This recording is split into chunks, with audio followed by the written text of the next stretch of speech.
अध्याय 5 कर्मयोग। कृष्ण भावना भावित कर्म। अर्जुन ने कहा, हे कृष्ण, पहले आप मुझसे कर्म त्यागने के लिए कहते हैं और फिर भक्तिपूर्वक कर्म करने का आदेश देते हैं। क्या आप अब कृपा करके निश्चित रूप से मुझे बताएंगे कि इन दोनों में से कौन अधिक लाभप्रद है? तात्पर्य: भगवद गीता के इस 5वें अध्याय में भगवान बताते हैं कि भक्तिपूर्वक किया गया कर्म शुष्क चिंतन से श्रेष्ठ है।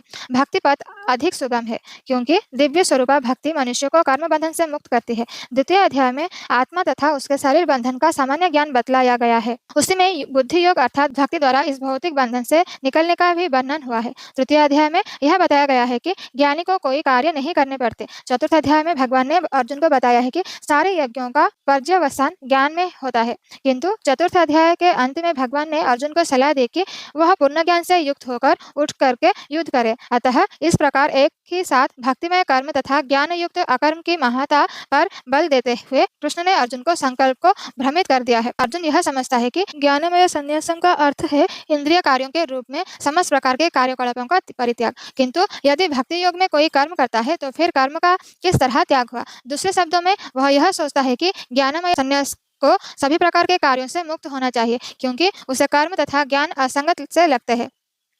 ऐसे लगता है कि वह यह नहीं समझ पाया कि ज्ञान के साथ किया गया कर्म बंधनकारी न होने के कारण अकर्म के ही तुल्य है। अतएव वह पूछता है कि वह सब प्रकार के कर्म त्याग दे या पूर्ण ज्ञान से युक्त होकर कर्म करे। श्री भगवान ने उत्तर दिया, मुक्ति के लिए तो कर्म का परित्याग तथा भक्तिमय कर्म दोनों ही उत्तम है, किंतु इन दोनों में से कर्म के परित्याग से भक्ति युक्त कर्म श्रेष्ठ है। तात्पर्य: सकाम कर्म ही भव बंधन का कारण है। जब तक मनुष्य शारीरिक सुख का स्तर बढ़ाने के उद्देश्य से कर्म करता रहता है, तब तक वह विभिन्न प्रकार के शरीरों में देहांतरण करते हुए भव बंधन को बनाए रखता है। इसकी पुष्टि भागवत में इस प्रकार हुई है। लोग इंद्रिय तृप्ति के पीछे मत है। वे यह नहीं जानते कि उनका क्लेशों से युक्त यह शरीर उनके विगत सकाम कर्मों का फल है। यद्यपि शरीर नशावान है, किंतु यह नाना प्रकार के कष्ट देता रहता है।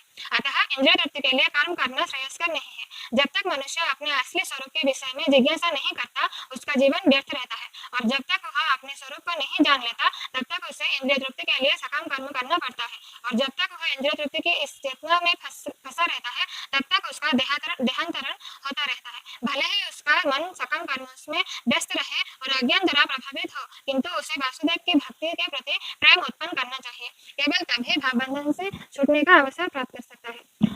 अतः ज्ञान ही मुक्ति के लिए पर्याप्त नहीं। जीवात्मा के स्तर पर मनुष्य को कर्म करना होगा, अन्यथा भव बंधन से उबरने का कोई अन्य उपाय नहीं है।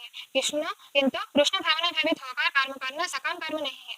पूर्ण ज्ञान से युक्त होकर किए गए कर्म वास्तविक ज्ञान को बढ़ाने वाले हैं। बिना कृष्ण भावनामृत के केवल कर्मों के परित्याग से बद्ध जीव का हृदय शुद्ध नहीं होता। जब तक हृदय शुद्ध नहीं होता, तब तक सकाम कर्म करना पड़ेगा, परंतु कृष्ण भावना भावित कर्म कर्ता को स्वतः सकाम कर्म के फल से मुक्त बनाता है, जिसके कारण उसे भौतिक स्तर तक उतरना नहीं पड़ता। अतः कृष्ण भावना भावित कर्म संन्यास से सदा श्रेष्ठ होता है, क्योंकि संन्यास में नीचे गिरने की संभावना बनी रहती है। कृष्ण भावना से रहित संन्यास अपूर्ण है।